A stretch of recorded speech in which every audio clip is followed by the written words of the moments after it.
هنا صوت المنتدى.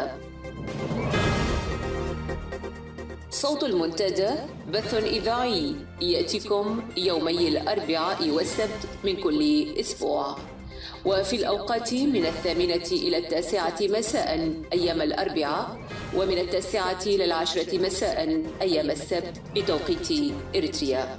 صوت المنتدى على الموجة القصيرة 15245 كيلو هرتز أو 19 متر باند.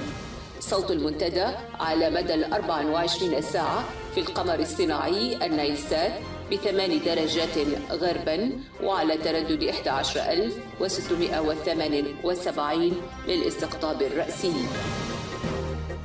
صوت المنتدى علم مستقل وحوار وطني بناء. صوت المنتدى.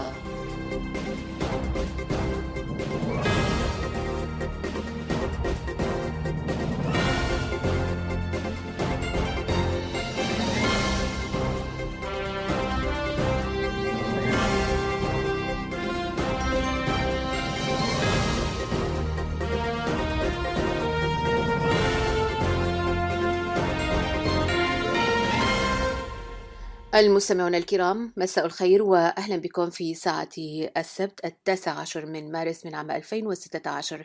نبدأ معكم مباشرة بآخر تطورات الأخبار. بعد ذلك سأقدم لكم تعليق المنتدى لهذا الأسبوع، ومن ثم سنعود مع الزميل عبد الله محمود للتعليق على أهم أحداث هذا الأسبوع.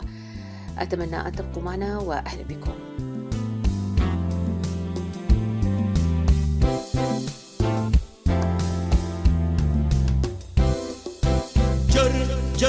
جر بولو جر بولو وذهب شوك الحمل جر بولو كيم بولو وذهب شوك الحمل جر بولو كيم بولو جر بولو جر بولو بشوك الحمل جر بولو كيم بولو وذهب شوك الحمل جر بولو كيم بولو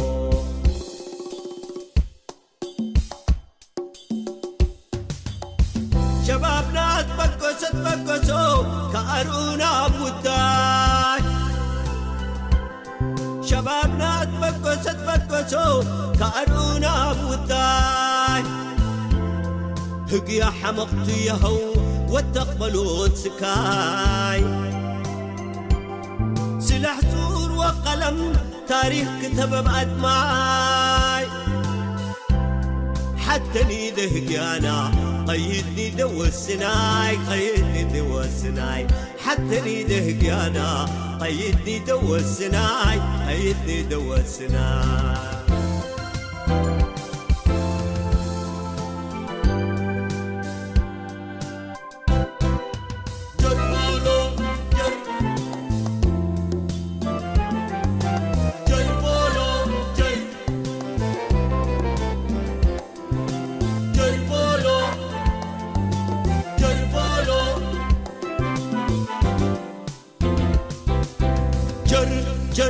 جر بولو جر بولو وذهب شوك الحمل جر بولو كيم بولو وذهب شوك الحمل جر بولو كيم بولو جر بولو جر بولو بشوك الحمل جر بولو كيم بولو وذهب شوك الحمل جر بولو كيم بولو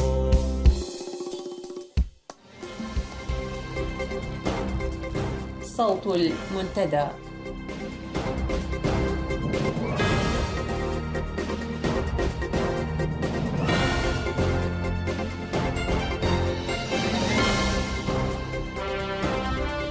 في نشرة هذا المساء، إريتريا تفرج عن 4 جنود جيبوتيين بعد وساطة قطرية. موت أحد المعتقلين المضربين عن الطعام في سجن كرشلي بعد تعرضه للتعذيب القاسي. النظام يبحث عن طيارين مصريين للقيام بالاستعراض الجوي بمناسبة اليوبيل الفضي. إحجام الشباب عن الالتحاق بوحداتهم العسكرية. قسم التصنت والمراقبة في الاتصالات إريتيل يقوم بنشاط محموم للتعرف على هوية المتصلين من الخارج.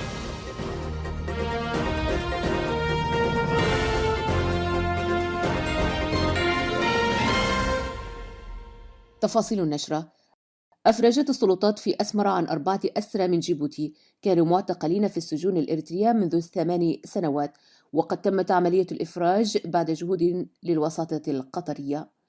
ورافق وزير الخارجية القطري محمد بن عبد الرحمن الثاني الأسرى 4 المفرج عنهم الذين نقلوا إلى جيبوتي اليوم على متن طائرة قطرية. وأعرب المسؤول القطري عن أمله في أن تسهم هذه الخطوة في تسوية باقي الخلافات بين دولتي جيبوتي وإريتريا. من جهته عبر وزير الخارجية الجيبوتي محمد علي يوسف عن شكره لدولة قطر وتقدير بلاده لجهودها، مؤكدا أن جيبوتي هي التي طلبت الوساطة القطرية لحرصها على السلام وحسن الجوار، مطالبا السلطات الإريترية بالإفراج عن ما تبقى لديها من أسرى جيبوتيين والإعلان عن مصيرهم. واعتبر الوزير الجيبوتي أن الإفراج عن الأسرى خطوة إيجابية يمكن البناء عليها لإيجاد حلول شاملة للخلافات بين البلدين.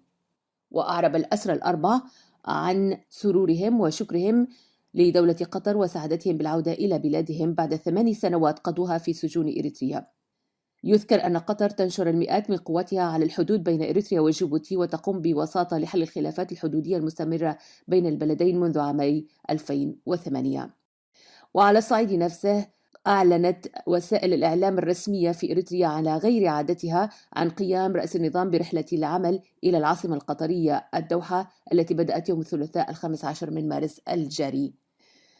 فبينما أصبغت أسمرة صبغة الأهمية على هذه الزيارة واعتبرتها خطوة في اتجاه تعزيز العلاقات بين البلدين، إلا أن الأخبار الواردة من الدوحة ومراشها عن لقاء أفورقي تؤكد أن الجانب القطري لم يخفي استيائه مما وصفه بالممارسات الإريترية غير المبررة والضارة بالتطور الإيجابي للعلاقة بين البلدين.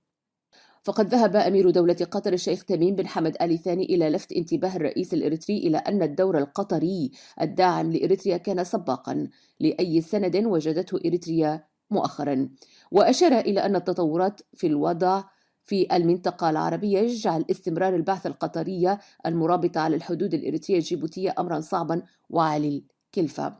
عليه لابد من إتمام عملية التراضي السلمي بين إريتريا وجيبوتي. كما ألمح الأمير القطري إلى أن المشروعات القطرية في إريتريا ليس بمستوى الطموح، وحتى ما نفذ منها اكتنفته الكثير من العراقيل. أما الطامة الكبرى والصفعة التي تلقتها حكومة أفورقي فقد كانت في حديث الجانب القطري عن التزامه الكامل بمقررات مجلس التعاون الخليجي والأحلاف الإقليمية والدولية، وتقيده بمجمل الترتيبات الرامية إلى ضبط أوجه الصرف المالي، وكذلك تحديد وإعلان مساراته. وعليه ستعتمد دولة قطر أساليب أكثر شفافية، وستقدم المنح والدعم المادي والمالي عبر المؤسسات النقدية الدولية. علمت مصادرنا أن أحد المعتقلين المضربين عن الطعام بقسم التحقيقات في سجن كرشيل الشهير وبعد تعرضه للتعذيب القاسي من المحققين هو ورفاقه في الحجز الانفرادي. ذكرت المصادر أنه قد توفي في مستشفى حليبات صباح أمس الأول الخميس، واسم المعتقل يوهانس باسيلوس. وأشارت نفس المصادر إلى أن عمليات التعذيب التي يتعرض لها المعتقلين المضربين عن الطعام زادت من وتيرتها عقب زيارة اللواء سيمون جابردنجل يوم الأحد والسبت الماضيين إلى السجن وتوعد المعتقلين بالتعذيب نتيجة لانتشار أخبار إضرابهم في أوساط الشعب، والذي التقط الخبر من أحد نشراتنا التي أوردت الخبر قبل أسابيع. ويذكر أن رجل أعمال يوهانس باسيلوس الذي ينحدر من قرية عدي أتاي بمديرية مندفرة اعتقل قبل عامين دون أسباب واضحة بعد تآمر الجنرال سيمون والقائم بأعمال حاكم الإقليم الجنوبي فانا تسفى مريم عليه. بعث النظام وفد عسكري رفيع المستوى إلى جمهورية مصر العربية للتفاهم مع سلطاتها حول إمكانية استئجار طيارين مصريين للقيام بالاستعراض الجوي المزمع إجراءه بمناسبة اليوبيل الفضي للاستقلال. وأفادت مصادرنا من أسمرة أن الوفد المكون من 6 أشخاص تم اختيارهم من مكتب رئيس النظام والقوة الجوية، إضافة ل2 من قسم الشؤون الثقافية، قد غادر إلى القاهرة صباح يوم الأربعاء الماضي الموافق 16 من هذا الشهر. يذكر أن الرئيس إسياس أفورقي كان قد أمر بالبحث عن طيارين أجانب يقومون بالاستعراض الجوي الذي سيكون في يوم 24 من مايو القادم. ويأتي هذا الإجراء بعد هروب الطيارين الإريتريين كانوا يداومون لسنوات على دراسة علم الطيران في إمارة دبي بالإمارات العربية المتحدة. من جهة ثانية، هبطت منتصف ليل الثلاثاء الماضي بمطار عصب طائرة مجهولة الهوية تحمل معدات لوجستية تتمثل في خيام عسكرية ووسائل اتصال لاسلكي ومواد غذائية، نقلت مباشرة إلى معسكر عدي نفاس بالقرب من منطقة كلمة. وترجح مصادرنا إلى أنها جاءت ضمن الدعم اللوجستي المقدم للمتدربين اليمنيين، ولكنها تؤكد في نفس الوقت أن القائمين على البرنامج التدريبي يقومون دوما بتبديل المحتويات التي تأتي إلى اليمنيين بأخرى خاصة ومتعلقة بالأسلحة الخفيفة، ويأخذون الجديد منها إلى مخازن أخرى ومن ثم بيعها إلى قوات المعارضة الإثيوبية المتواجدة في البلاد. وفي خبر يتعلق بالمعارضة الإثيوبية، أفادت مصادرنا أيضا إلى أن الأجهزة الأمنية التابعة للنظام قامت يوم الثلاثاء الماضي باعتقال 2 من أعضاء قسم التعبئة والإعلام التابع للحركة الديمقراطية لتحرير شعب تيغراي بعد اقتحام منزلهما الكائن بمبنى الهاشمي بتيرافولو. وأشارت مصادرنا إلى أن الشخصين المعتقلين هما سيد برهان معشو مسؤول قسم التعبئة بدمحيط والسيد إشنافاي يغازاو صحفي في إذاعة تيغراي التي تبث برامجها من مقر وزارة الإعلام الإريترية. وتقوم نفس الأجهزة بدءا من الأسبوع الماضي بحملة اعتقالات طالت حتى الآن مسؤولين من قسم المالية التابع للتنظيم والذي مقره منطقة غرقف، وآخرون بقسم الرعاية الصحية المتواجد في مدينة تسناي. والتهم الموجهة لكل هؤلاء هي في اتصالهم بالسيد مولا أسكادوم الذي هرب قبل أشهر برفقة أكثر من 800 من أفراد قوات الحركة إلى إثيوبيا. ذكر مراسلو صوت المنتدى من وزارة الدفاع أن نداء الوزارة للشباب الهاربين للالتحاق بوحداتهم لم يثمر عن شيء يذكر رغم المغريات التي تقدمت بها الوزارة، منها إعفائهم من العقوبة وتقديم المساعدات العينية والمادية فضلا عن زيادة رواتبهم الشهرية. وأضافت المصادر على العكس من ذلك تشهد الوحدات العسكرية تزايدا في أعداد مجندي الخدمة الإلزامية الهاربين إلى دول الجوار، خاصة بعد التوتر الذي شهدته مؤخرا خطوط التماس بين إريتريا وإثيوبيا. كما يقوم البعض منهم بالاختباء في منازلهم وقراهم. وتعكس الوضعية الحالية لقوات الدفاع الإريترية مدى انهيار هذا القطاع السيادي والحيوي نتيجة للسياسات التي يتبعها النظام الاستبدادي في تعامله مع الشباب، فضلا عن تردي معنويات الجنود لأكاذيبه المستمرة منذ أكثر من 20 عاما، مما أدى إلى فقدان الثقة في هذا النظام وأكاذيبه وانهيار معنوياتهم.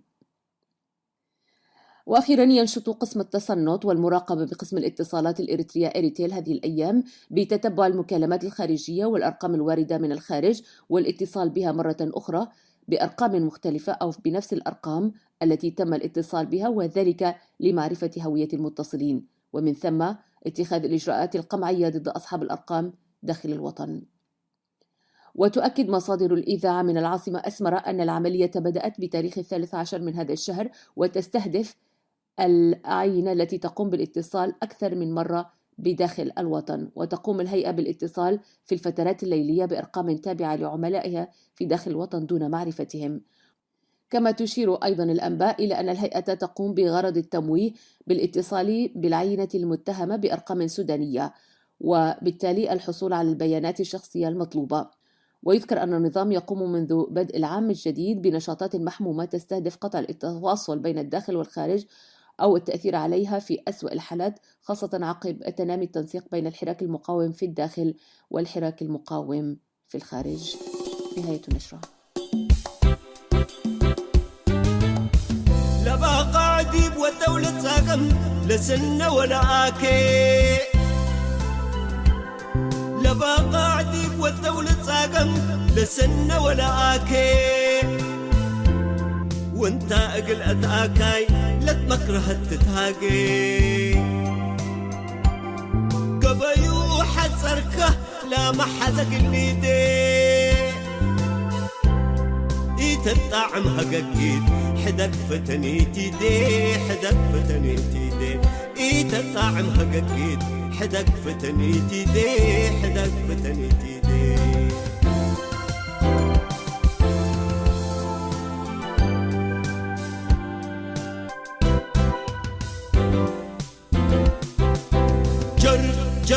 جر بولو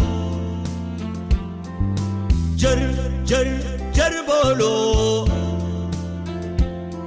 ودا بشوك الحمل جر بولو كيم بولو ودا بشوك الحمل جر بولو كيم بولو جر بولو جر بولو بشوك الحمل جربولو كيم بولو ودا بشوك الحمل جربولو كيم بولو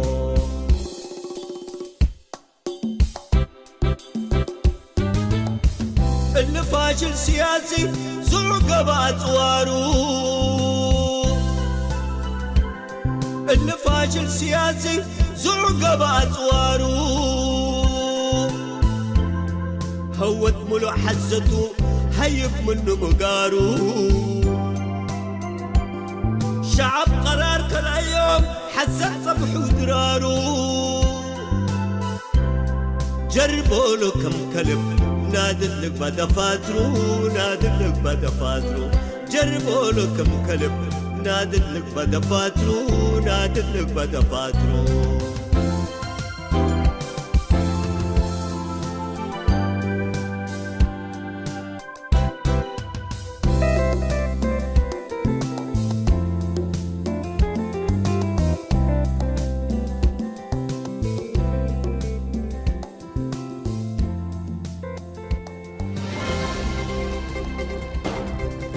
صوت المنتدى.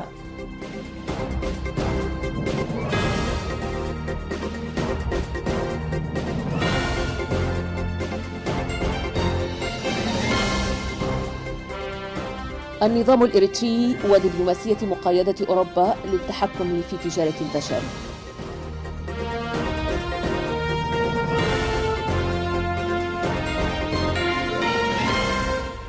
قد يبدو الحديث عن مشاركة نظام الطاغية إسياس أفورقي في عمليات الإتجار بالبشر نوعا من الخبط العشوائي أو كالذي يقذف بالتهم جزافا من خلال أحكام مرسلة. ذلك أن النظام في أسمر دأب على اتهام جهات أخرى إقليمية وعالمية على ممارسة هذه العمليات غير الإنسانية. ولكن الوقائع على الأرض تؤكد أن إدارة نظام أسمر لمسارات الاتجار بالبشر واستخدامها كأداة ضغط سياسية ودبلوماسية على الدول الغربية حقيقة واقعة. لسنا هنا بصدد الحديث عن دوافع فرار الشباب الإريتري عن وطنه، فهذه مسألة يتحملها النظام السياسي الحاكم سواء شاء ذلك أم لم يشاء، لأنه الطرف الوحيد الذي يحكم البلاد، فليس هناك ثمة أشباح أخرى تشاركه الحكم، وأن الفرار الجماعي للشباب عن وطنه سببه سياسات الحكومة التعسفية في أسمر. ما نود الإشارة إليه في تعليقنا هذا هو أن نظام الحكم الفردي المستبد في إريتريا يدير عمليات الإتجار بالبشر لأهداف متعددة ومتداخلة، منها أولاً القبول الضمني لموجة الفرار الجماعي عن إريتريا وإدارتها بهدف تطويعها بالقدر الممكن لصالحه، الاستفادة منها في مسألة التفريغ اللازم للقوى الشبابية المتذمرة والغاضبة، وإلى جانب ذلك التأثير على عقلية الشباب الهارب والتحكم في طريقة تفسيره لأسباب هروبه. يدفع النظام الشباب إلى التفكير في عوامل اقتصادية، ويجعل بعضهم يرددون بأن النظام حتى وإن تركناه لظروفنا الخاصة يظل الأب الرحيم، ثم يعمل على إبعادهم عن تأثيرات قوى المعارضة، وكذلك يعمل على جمع الأموال الضخمة التي تنفقها الأسر على هذه الرحلة المأساوية لصالح الأجهزة الأمنية وعملياتها. وأخيرا يتحكم في مسار هذه العمليات وتأثيرها كورقة ضغط على أوروبا، مثلما استخدم ذلك معمر القذافي في سنواته الأخيرة، حيث طالب أوروبا بمبلغ 5 مليارات يورو مقابل إيقاف تدفق المهاجرين من ليبيا إلى أوروبا. وها هو طاغية إريتريا يقتفي أثر رفيقه ويطالب أوروبا ب200 مليون يورو لإيقاف تدفق الشباب إلى أوروبا. لتجسيد هذه المهام نجد أن النظام قد وضع سفراء ذات خلفيات أمنية واستخبارية على رأس بعثاته في مسار أسمر الخرطوم، طرابلس، ومسار أسمر كينيا. ويدير هذه السفارات مسؤول ما يسمى بالأمن الوطني أبرهة كاسا، وميدانيا يزورهم في السفارات تخل منجوس وجوقته. يتفقدهم بالغطاء الدبلوماسي المناسب السيد يماني جبرآب. وهنا تدار اجتماعات الخفاء تحت غطاء دبلوماسي وسياسي. هذه السفارات تقيم علاقات سرية وخاصة مع الإريتريين الذين تنحصر مهامهم في الإتجار بالبشر. يزورونهم في بيوتهم وفي فنادق 5 نجوم، يضعون أموالهم مع السفراء مستفيدين من هذه الحصانة الدبلوماسية. وتجري في هذه اللقاءات الكثير من المؤامرات والمبادلات والدسائس، فتمنع مجموعة إقليم فلان من السفر وتسافر مجموعة إقليم فلان بنصف القيمة، ويسافر فلان وفلان بدون دفع أي قيمة، ويتم التبليغ عن المجموعة التي يقودها فرد مستقل ويزج بأفرادها في السجون. تمنح بطاقات الجنسية لكل من سجل في مكتب الأمم المتحدة، ويتم دفع المبالغ المطلوبة للأجهزة المعنية لإطلاق أحد العناصر التي سجنت لدى أجهزة الدولة. يتم تقديم المعلومات والرشوة لأجهزة الأمن بتلك الدول لاعتقال شبكة منافسة. أما إذا تعرض سمسار السفارة لأي مخاطر، يخبأ لفترة زمنية في منزل السفير إلى حين يتم عملية إسكات الجهة الأمنية التي تطارده مالياً أو عبر وسائل أخرى غير أخلاقية. وكذلك تتم عملية استخراج جواز سفر مناسب له وتأشيرة خروج إلى أي جهة أخرى. يخرج من البلد المعني بعد أن تقوم السفارة بالإجراءات من خلال موظفيها وتحت رعايتها وحمايتها. كل هذا الإيجاز الذي ذكرناه أعلاه هو من متابعتنا وتصدير مصادرنا. على ذات السياق، أوردت منظمة تهتم بمسألة السلام والاستقرار والتنمية في القرن الإفريقي في فبراير الماضي عام 2016 تقريرا مطولا عن ظاهرة الإتجار بالبشر، وثقت فيه عملية اشتراك دبلوماسي النظام الإريتري بصورة ممنهجة في هذه العملية التي تعد جريمة ضد الإنسانية، ووزعت ذلك على دول القرن الإفريقي. فالتقرير الذي يقع في 39 صفحة أوضحت فيه المنظمة ذات العلاقة بمنظمة الإيجاد لحكومات القرن الإفريقي بأن بعض الأفراد من الحكومة الإريترية وسفاراتها وبعض أفراد من إريتريا يعملون بتكتم شديد وسرية كاملة وضمن عملية معقدة في عملية الإتجار بالبشر. إن المستفيد الوحيد من هذه العملية هم إريتريون، والمتضررون هم إريتريون أيضا، وأن أغلب ضحاياها من إريتريا. ومن الأسماء المعروفة شخص يدعى جون هابتو المعروف بأوباما، وقد اتهم من قبل السلطات الأمريكية واعترف بالتهمة التي وجهت إليه. وشخص آخر ينشط في إيطاليا واسمه إفريم مزغن، ظهر في العام 2012 في أكثر من موقع في السويد مع يماني جبرآب المستشار السياسي للرئيس إسياس أفورقي. وما خفي أعظم، إنها حكومة عصابة الإجرام بغطاء دبلوماسي. بقلم محمد علي موسى.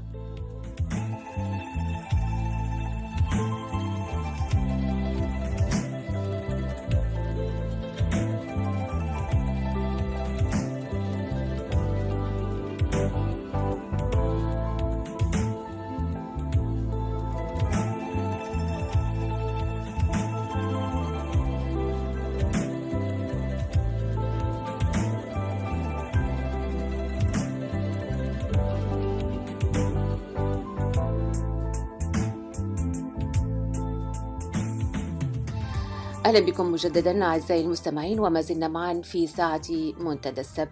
ينضم إلي الآن الزميل الإعلامي عبد الله محمود. أهلا وسهلا بك عبد الله. مساء النور أعمال، ومساء النور مستمعي إذاعة صوت المنتدى. يا هلا بك. سنعكس معا عبد الله يعني الضوء على أهم أحداث الأسبوع، ونبدأ بالخبر الأخير وهو ما حدث بالأمس. خبر إطلاق سراح أسرى جيبوتيين كانوا محتجزين أو معتقلين لدى حكومة نظام أسمر لمدة 8 سنوات. والخبر كما أوردناه يأتي على خلفية الوساطة القطرية التي استمرت لسنوات طويلة. نبدأ بالحديث عن هذا الخبر كما رصدته وسائل الإعلام وكما تابعناه أيضا نحن خلال السنوات الماضية. عبد الله، طبعا هذا الخبر هام، خاصة بالنسبة للإخوة في جيبوتي، باعتبار أن هؤلاء الأسرى ظلوا لأكثر من حوالي 8 أعوام في سجون أفورقي، وظل أفورقي ينكر وجود أسرى جيبوتيين بطرفه. الجيبوتيين طبعا حصلوا على الأسرى قرابة في أكثر من 15 أسير، وظل أفورقي خلال الأعوام الماضية ينكر وجود هؤلاء الأسرى بطرفه، مما أعاق سير الوساطة القطرية التي بدأت أعمالها عام 2010. إلا أن ما فضح وجود هؤلاء الأسرى بطرف أفورقي هو هروب أسيرين من معتقلات أفورقي قبل أعوام، وهروبهما إلى السودان ثم إعادتهما إلى جيبوتي. هذه فضحت أكاذيب النظام في عدم وجود أسرى بطرفه، وأكدت للوسيط القطري وجود أسرى، وأن النظام يتستر على وجود الأسرى بطرفه لأسباب لم يستطيعوا معرفتها بدقة. يعني هذا إطلاق سراح الأسرى يمثل انتصار للموقف الجيبوتي في وتأكيد لما ظلت تردد من أن النظام الذي يحتفظ بأسرى دون أن يعلن عنهم ودون أن يفصح عنهم الوساطة القطرية، وأن هذه الجزئية أيضا تعد يعني هزيمة ساحقة للدبلوماسية أو للنظام الإريتري بشكل عام، باعتبار أنه يعني تضح الأكاذيب التي كانوا يحاول تسويقها في وسائل الإعلام وحتى في اللقاءات الدبلوماسية مع الوسطاء القطريين وغيرهم. نعم عبد الله، أيضا هناك يعني أخبار وردت إلينا بعد زيارة أفورقي لقطر تقول بأن قطر مستاءة مما وصفته بالممارسات الإريترية غير مبررة والضارة بالتطور الإيجابي العلاقة بين البلدين. يعني قطر تأخذ على أفورقي أنه يعني لا يقدر دعمها الذي كان سباقا له، وخاصة في ظل التطورات التي تحدث في المنطقة العربية والتحالف الخليجي وغيرها، وأنها أيضا لا تريد أن تبقي قواتها على الحدود الجيبوتية الإريترية لأنها تكلفها غاليا.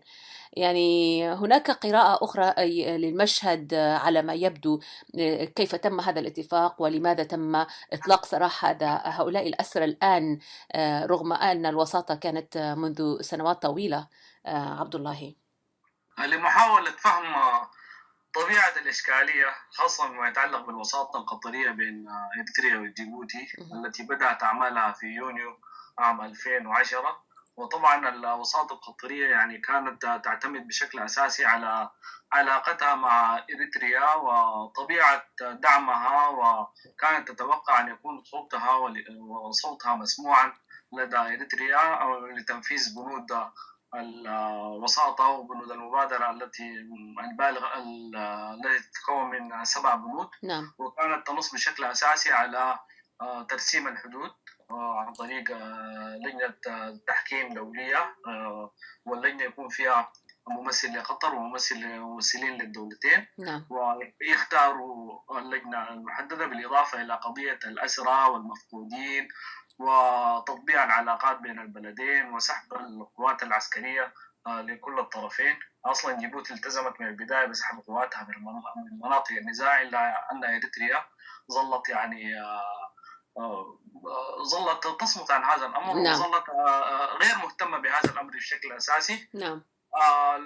الشيء الملفت أنه بعد الوساطة القطرية وبعد مبادرة الوسيط القطري التي وقعت عليها الأطراف الثلاثة قطر وجيبوتي وإريتريا، أفورقي في حوار مع صحيفة الوطن القطرية في 12 أكتوبر عندما تم سؤاله عن الوساطة القطرية بين إريتريا وجيبوتي، يمكن أنا رصدت 25 سؤال عن الوساطة، وأفورقي كان يتزرع بالألفاظ إنه ليس هنالك مشكلة مع جيبوتي، هي مشكلة مفتعلة، هي مشكلة مفبركة، وحتى شكك في وجود الوساطة القطرية. قال له شأن يعني مثل التدخل الأسري يعني بين الأسر، وحتى قال لا علم له بالمبادرة القطرية يعني كعادتها تماما. نعم. وفعل مع مشاركته في الحمل التحالف الإسلامي لمواجهة الإرهاب بنفس الطريقة أيضا. 25 سؤال ولم يجب إجابة قاطعة عن المبادرة القطرية والوساطة القطرية. نعم. وطبعا كان لهذه التصريحات ولمجمل مواقف أفورقي تجاه الوساطة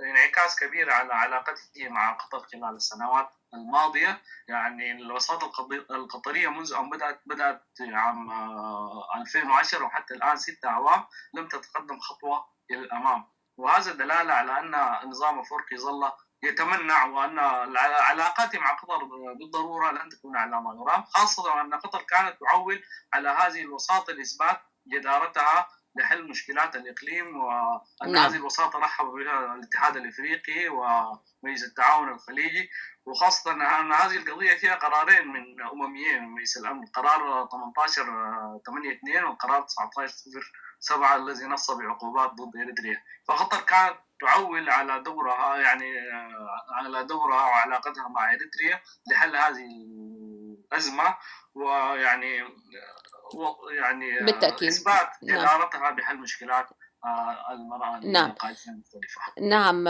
عبد الله، وهذا أيضا ما ورد إلينا أيضا ضمن يعني الانطباعات التي خرج بها مراقبون خاصة بعد زيارة أفورقي لقطر مؤخرا، وهو أن أيضا قطر يعني تريد الآن أن تغير من تحركها على مستوى المنطقة، يعني كونها كانت تقدم دعما لسياسة أفورقي دون شروط، وخاصة في عهد الأمير الأب والذي بدأت علاقته بالمنطقة وبأفريقيا في بداية يعني الألفية الثانية، وأن قطر اليوم تريد أن تظهر كدولة تلتزم بقرارات مجلس التعاون الخليجي والأحلاف الإقليمية والدولية. وتقول أيضا الأخبار أو المصادر أو التحليلات أن قطر لن تقوم بدعم أفورقي كما كانت يعني تفعل سابقا، إلا بشكل علني ومفتوح وعبر مؤسسات دولية وغير ذلك. هناك تغير في السياسة يعني الدولية والسياسة الخليجية تجاه المنطقة، خاصة بعد وجود الحلف السعودي والحرب اليمنية، وتعامل أفورقي مع كل هذه الأطراف بشكل يناقض مصالح هذه الأطراف معه في إريتريا. أيضا قطر مستاءة كما علمنا من أن كل استثماراتها التي يعني كانت تسعى أن تكون مزدهرة في إريتريا كدولة صغيرة تسعى أن يكون لها وجود ودور إقليمي في تلك المنطقة لم يعني تثمر أو لم تسر بالمسار الذي كانت تحلم وتطمح إليه قطر. عبد الله، التنفيذ المباشر يعني بعد زيارة أفورقي التي استمرت ل3 أيام بيوم واحد تم إطلاق سراح الأسرى. هذا دل إنما يدل على أن ضغوط كبيرة مورست على النظام خلال زيارة، وقطر كما هو معروف يعني تملك كما يقولون يعني استخدمت معه ربما يعني بحكم تمويلها الضخم الذي تموله وضعيتها وأنها تشكل داعم رئيسي للنظام، ربما لوحت بإيقاف هذا الدعم أو بتقليله. نعم. فكان الناتج الموافقة المباشرة على قضايا ظل يتمنى عنها ل6 أعوام، وهو يعني تطور كبير جدا جدا على مستوى الإقليم، ويدل على أنه قطر لديها صوت مسموع من النظام وتستطيع الضغط عليه بالتأكيد ما تريد. يعني هذا إنما يدل على أن النظام يعيش الآن حالة من حالات الضعف والحاجة إلى التمويل، وأن قطر تعد الممول الأساسي له للدليل أنه يستطيع أن ينفذ ما تمليه عليه بشكل مباشر.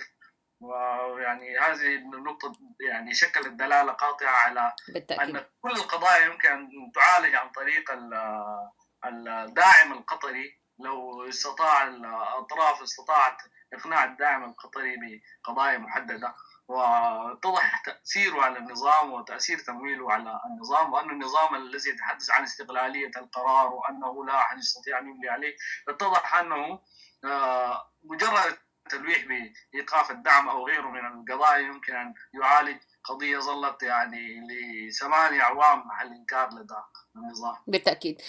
إذن هذا رصدنا للخبر، خبر إطلاق سراح الأسرى الجيبوتيين من قبل نظام أسمرة، والذي كما ذكرت عبد الله أنه يعني ليس إطلاقا كامل، لأن هناك أسرى آخرون لم يعرف مصيرهم بعد، ولكن يبدو أن التسوية كانت على الأقل حتى الآن مرضية للطرفين كما يبدو. هنالك ملاحظة أيضا أن وسائل الإعلام المملوكة للنظام، الموقع الإلكتروني أو الفضائية الوحيدة أو الصحيفة الوحيدة، لم تتناول حادث إطلاق سراح الجنود الجيبوتيين على الإطلاق. نعم. وهذا يدل على أن النظام الإريتري سيمارس نفس الأسلوب الذي يتعامل معه والذي يمارسه مع القضايا التي لا يقتنع بها بشكل كامل. أيضا المواقع المدعومة من النظام مثل موقع تسفا نيوز تناول القضية، ولكن تناول أن قضية إطلاق الأسرى كانت اشتراطا قبليا جيبوتيا، وهو ما أعاق الوساطة القطرية، نعم. وحمل المسؤولية الوساطة القطرية على الشروط الجيبوتية على تعطيلها للوساطة القطرية. نعم. يعني حمل جيبوتي مسؤولية تعطيل الوساطة القطرية باعتبار أنها اشترطت ضرورة إطلاق سراح الجنود الجيبوتيين. وأيضا تناول التقرير يعني أن جميع الأسرى تم إطلاق سراحهم، رغم أن جيبوتي تمسك بأن عدد الأسرى هو أكثر من 15. أيضا في ختام التقرير ذكر أنه الآن القرار الأممي الصادر بخصوص العقوبات ضد إريتريا اللي هو رقم 1907 الذي نص كان مربوط بقضايا الصومال وجيبوتي، الآن وجب إنهائه باعتبار أن إريتريا التزمت بإطلاق سراح الأسرى، وحاول يستجدي المجتمع الدولي بإيقاف هذه العقوبات. يعني دي كانت الصورة في إعلام النظام، سواء الإعلام الرسمي المملوك أو الإعلام المدعوم من النظام. نعم. ودي طبعا عندها دلالات ومؤشرات كبيرة في الحادث. نعم بالتأكيد. صوت المنتدى.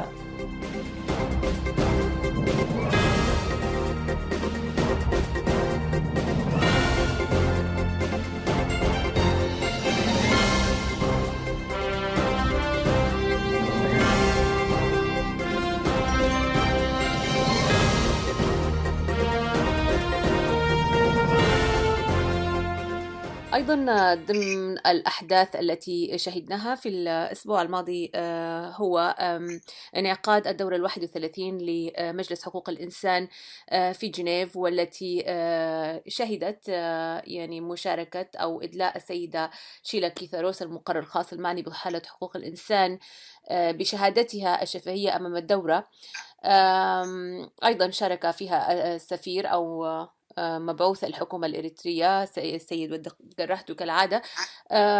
ما يلفت النظر هنا عبد الله في هذا الحدث بالذات هو أن السيدة كيثاروس رغم الكثير من النداءات التي قدمتها والطلبات التي قدمتها للحكومة الإريترية للسماح لها برصد حالة حقوق الإنسان في إريتريا ورفض الحكومة ذلك، إلا أنها استطاعت أن ترصد من خلال يعني مقابلاتها، من خلال تعاون دول المهجر التي يعيش فيها الإريتريون كل تطورات الأحداث داخل إريتريا.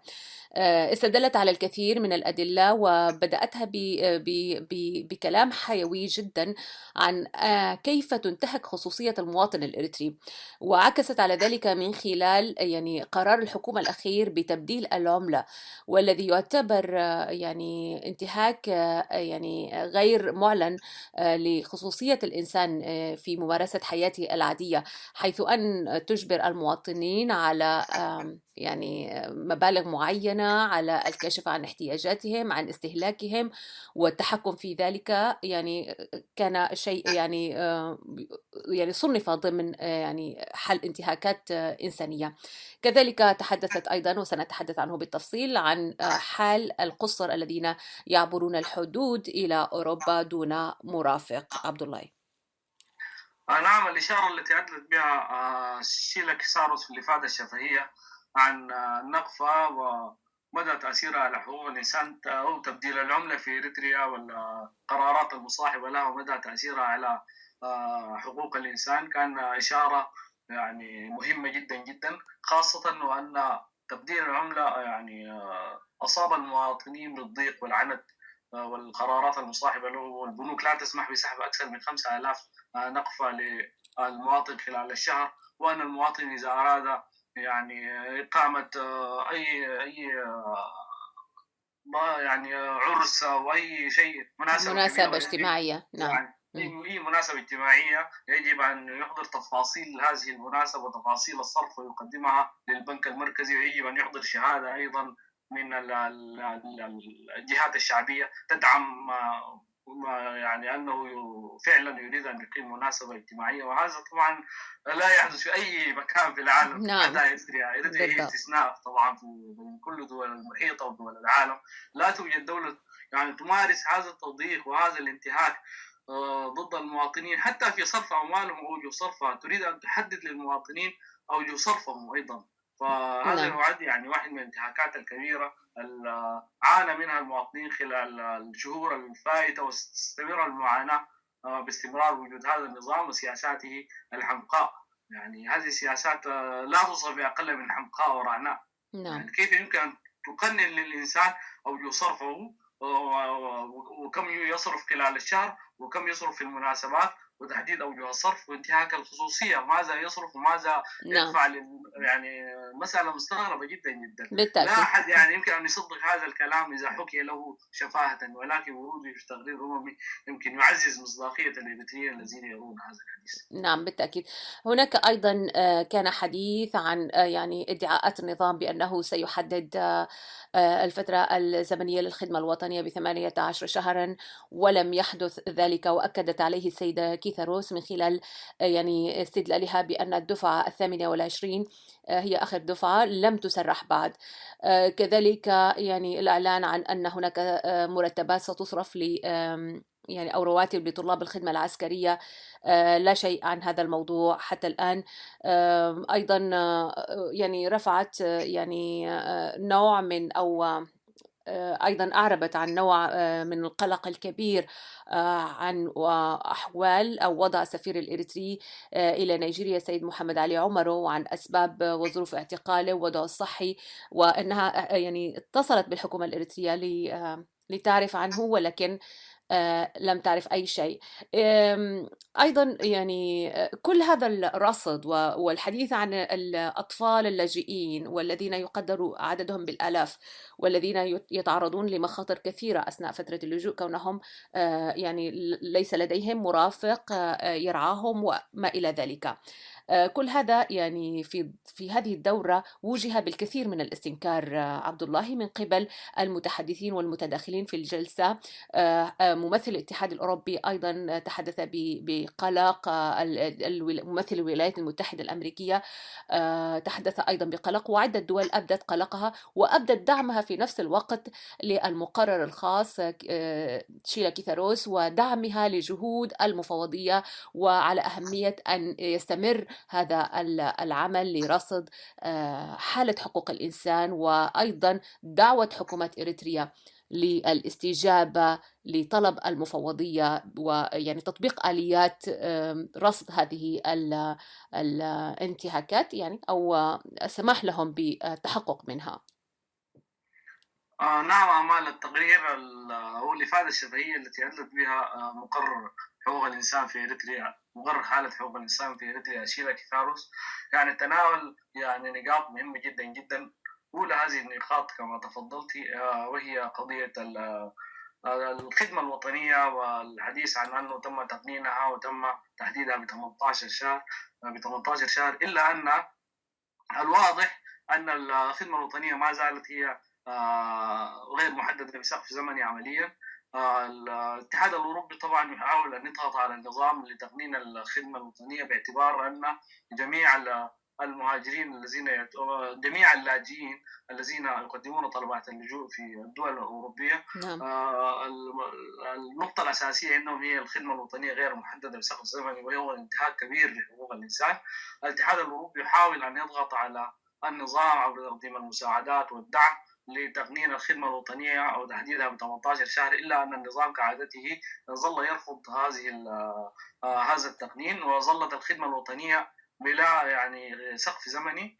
وهذا طبعا يدل على أن النظام يعني مواصل في انتهاكه ضد الشباب الإريتريين والشعب الإريتري بشكل عام، وخاصة التقارير الإعلامية التي تسربت من إريتريا تكشف أن النظام ماض في سياساته القديمة بأن الخدمة الوطنية لن تحدد بسقف زمني، وحتى رفع الأجور هذا عمليا يعني على الأرض لا وجود له كما تفضلت سيدة شيلا كيثا روس، وهو كلام يعني معروف عند المواطنين في الداخل.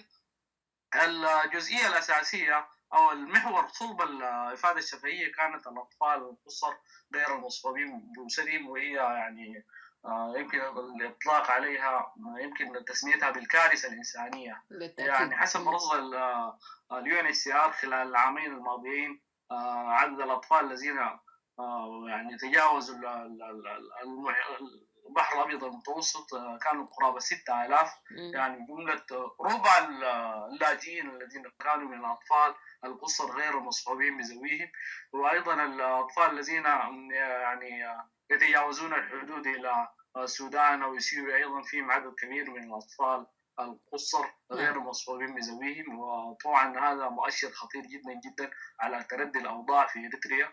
والنقاط التي أوردها التقرير الشفهي، الأسباب التي تدفع هؤلاء الأطفال للهجرة دون مصاحبة ذويهم هي الانتهاكات الواسعة لحقوق الإنسان التي تشمل حتى الأطفال. نعم. والطفل يعني ينظر إلى أبيه وهو يعني يعتقل وهو يعذب وهو يقتل، وينظر إلى جاره بالتأكيد. نعم. وهو يعني يستدعى إلى خدمة وطنية غير محددة بسقف زمني، وينظر إلى شقيقه وهو لا يأتي المنزل إلا بعد أعوام نتيجة لوجوده في جبهة القتال.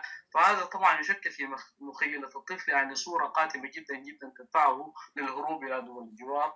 وقطعا يعني مسيرة هروبه من إريتريا إلى دول الجوار وحتى إلى عبوره البحر الأبيض المتوسط فيها مخاطر كبيرة جدا جدا، تتمثل في الأولى هي الإتجار بالبشر والاختطاف وغيرها يعني من الانتهاكات الكبيرة المعروفة سواء في شرق السودان. نعم. أو على امتداد هذه الرحلة.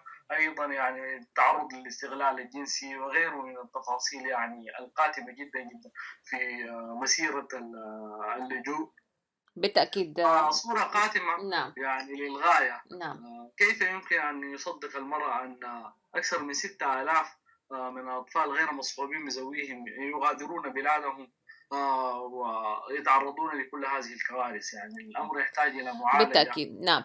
أيضا من الأسباب التي ذكرها هؤلاء القُصَر على حسب تقرير السيدة كيثا روسو والتي التقت بالبعض منهم، أنهم يعني يقولون أنها يعني الأسباب التي تدفعهم عدم وجود فرص تعليم متكافئة، عدم وجود رعاية صحية، تفاوت الفرص بين المناطق التي يعني الخدمات فيها متفاوتة بين الريف وبعض المدن، رغم أن يعني الخدمات التعليمية أثبت أنها يعني في حالة تدني عموما في عموم البلاد، ولكن بالتأكيد من هم في المناطق النائية والمناطق الريفية أكثر تضررا وبالتالي أكثر يعني رغبة في مغادرة البلاد والمخاطرة من أجل مستقبل أفضل. فكل هذه الأسباب هي من الأسباب التي تدعو الأطفال القُصَر للهروب. أيضا هناك أيضا إحصائيات تقول بأن عدد كبير منهم دون سن 18 تم يعني أخذهم في إطار الخدمة الوطنية أو الخدمة العسكرية من خلال ما يسمى بالقفة، يعني أنه تأخذهم بمجموعات كبيرة إلى المعسكرات، وهناك أطفال في السجون. وكل هذه الممارسات وكل هذه الانتهاكات تدفع بالكثير للمخاطرة بحياتهم. عبد الله. نعم. هذه الأسباب جميعها وغيرها دفعت هؤلاء الأطفال لمغادرة البلاد والذهاب إلى دول الجوار، ثم يعني عبور البحر الأبيض المتوسط إلى أوروبا. نعم. ونظرة سريعة لأوضاع هؤلاء الأطفال القُصَر في معسكرات اللجوء في أوروبا أيضا يعني تكشف حجم المعاناة. الآن هؤلاء الأطفال يعيشون أزمات نفسية غير عادية نتيجة الانتهاكات التي شاهدوها بأم أعينهم. أيضا يعني يمكن الإشارة إلى حادثة حصلت في هولندا، وهي يعني انتهاكات تعرضت لها قرابة 20 من الفتيات القُصَر والاستغلال الجنسي لهن من قبل بعض اتهمت في البداية الكنيسة الأرثوذكسية في روتردام، إلا أن الاتهام لم يثبت، ولكن الثابت أنهن يتعرضن للاستغلال الجنسي مما أدى إلى بروز حالات الحمل. وطبعا هذه كارثة كبيرة جدا جدا أن يتعرض الأطفال القُصَر لهذه المآسي والكوارث بسبب هروبهم وخروجهم من بلادهم نتيجة الانتهاكات تعرضوا لها هناك أيضا. نعم. وأزمات نفسية. لا أدري كيف هو المستقبل الذي ينتظر هذا الجيل الذي يهرب بسبب هذه نعم نعم الانتهاكات. للأسف يعني هناك الكثير من القلق في هذا الشأن. آه، هذا الوضع وهذه التقارير وكل هذا العمل من قبل المقرر الخاص لحقوق الإنسان ومن قبل كل الجمعيات المدنية والحقوقية التي تحاول يعني تسليط الضوء على مسألة حقوق الإنسان، وهي المسألة الأهم في مقاومة هذا النظام. يعني هذا النظام أساس انتهاكاته هي انتهاكات حقوقية قبل أن تكون سياسية. يعني السياسة في محلها، ولكن هناك انتهاكات إنسانية ضخمة بحق هذا الشعب.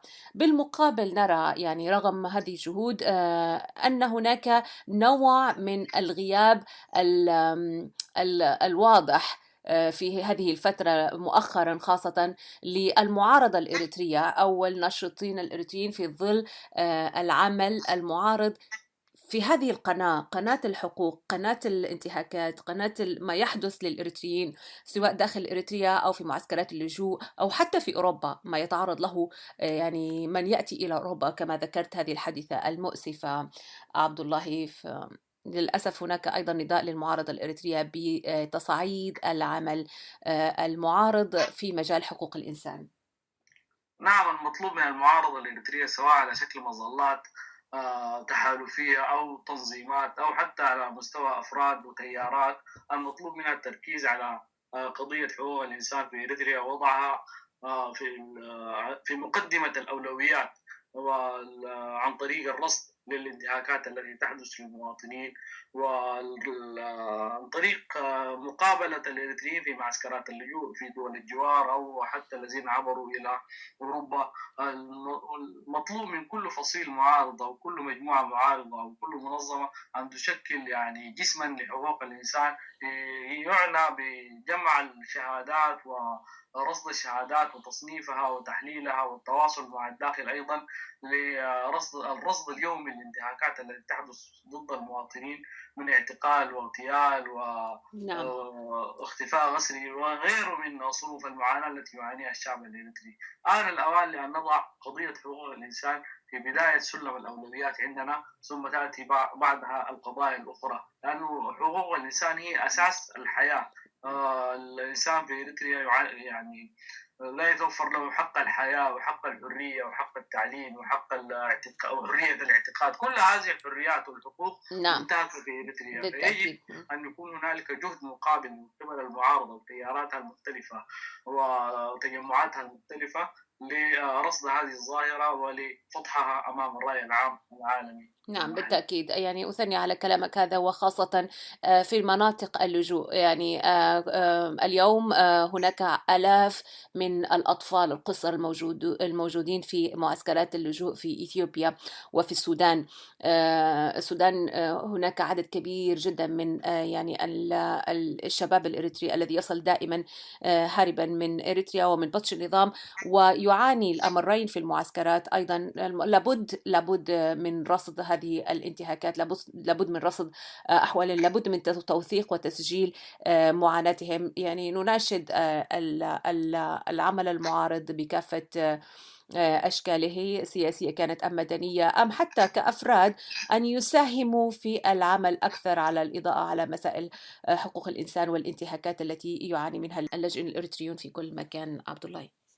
نعم، إذا كان حتى الأجانب يركزون على معاناة الإريتريين في المعسكرات. مثلا الأسبوع الماضي كانت هنالك زيارة من السفيرة الهولندية لمعسكر الشقراب، ووضحت حجم المعاناة التي يعانيها اللاجئين في الشقراب من يعني الخدمات العامة، والتقت مع مجموعة من اللاجئين الذين تعرضوا للاختطاف يعني مجمل المعاناة في المعسكرات. ومن باب أولى نحن كإريتريين أن نكرس جهودنا يعني لكشف هذه المعاناة بالتأكيد. ومحاولة معالجتها بشتى الوسائل من خلال ما نملك، تسخير جميع علاقاتنا وتسخير جميع منابرنا الإعلامية لمعالجة هذه القضايا الإنسانية الكبيرة. نعم بالتأكيد، ونحن دائما هنا في صوت المنتدى يعني نرسل النداء إلى الجميع أن يشارك معنا من خلال هذا المنبر الإعلامي بالمساهمة في إرسال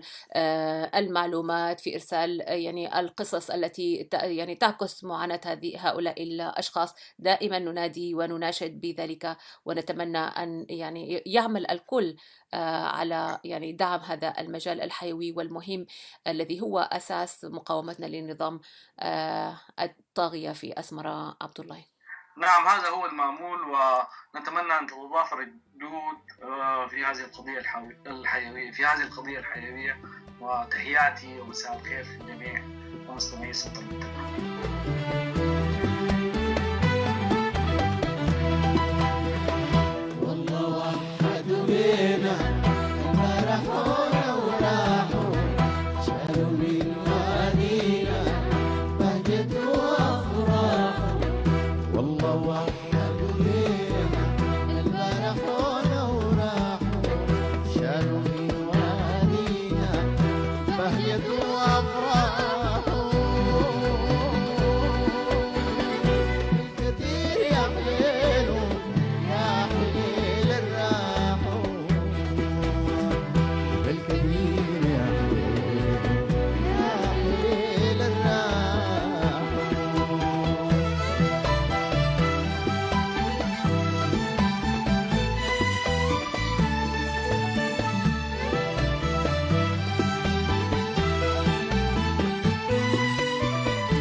قلبي صبر، قلبي صبر لما تعب صباره،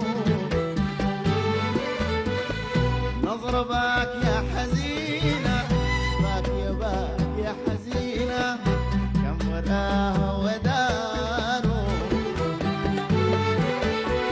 أنا أتصبر قلبي تصبر لما تعب صبار، نظربك يا حزينة حزينة كان وراها وداره. يوم رحلت وشلت بهجة وأنوار، ويوم رحلت وشلت بهجة وأنوار.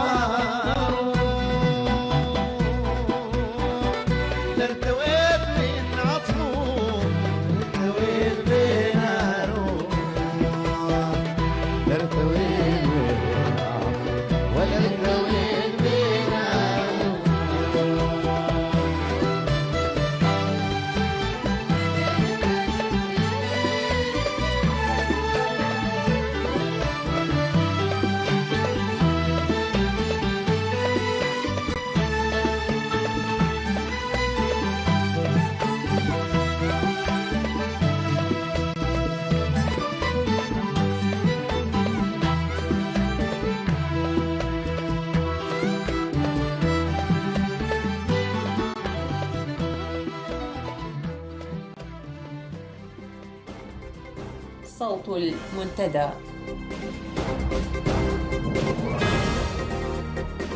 وفي ختام هذه الساعة أعزائي المستمعين أشكر لكم حسن المتابعة والاستماع. كان معكم يوسف بوليسي في الأخبار، صلاح الدين، محمد علي، موسى عبد الله محمود، ومعكم أمل علي في منتدى السبت. أحييكم وأتمنى لكم عطلة هادئة.